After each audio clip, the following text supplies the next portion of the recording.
River Nile is thought to be the world's longest river, stretching about 6,650 kilometers.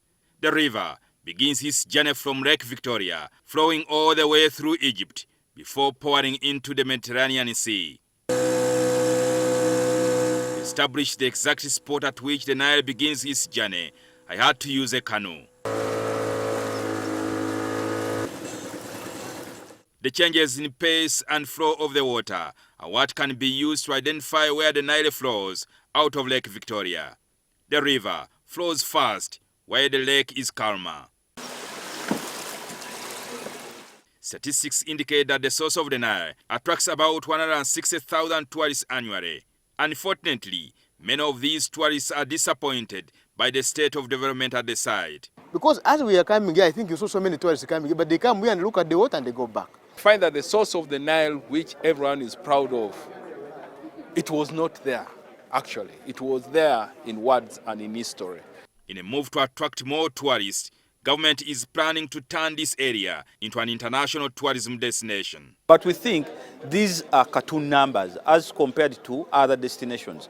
If you look at Victoria Falls alone in Zimbabwe, the part of Zimbabwe, they receive more than 3 million tourists a year.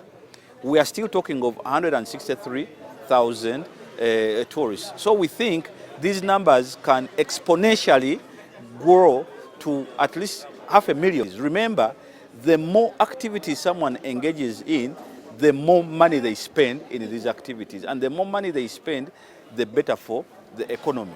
So we want to redevelop the source of the Nile to create so many activities that will retain travelers to the source of the Nile. Through the Ministry of Tourism, government has contracted a consultant, Strategic Friends International, to demarcate the land required along the banks of River Nile, right from its source, to pave way for the planned developments. They want to turn this place into what we call an international tourism destination. We are also lucky that we actually with that master plan because we developed it. So government wants to implement that master plan in this place by putting in place some infrastructures that will attract tourists. Dr. Koseya Wambaka, the group chairman of Strategic Friends International, gives an idea of what the site will look like after it has been developed. One of them is the source of the Nile Tower. We are planned for cable cars in this place. We have planned for zip lining. We have planned for aquariums. We have planned for source of Nile civilization, children play areas, mini zoos, hotels, and other facilities. Government and the consultants are currently carrying out community sensitization around Jinja city and neighboring Njeru municipality in Ibwikwe district before demarcating land for the planned developments. Then after that, we are going to do a cadastral survey of land. We are taking, on either side of the river, we are taking 300 meters after the buffer zone.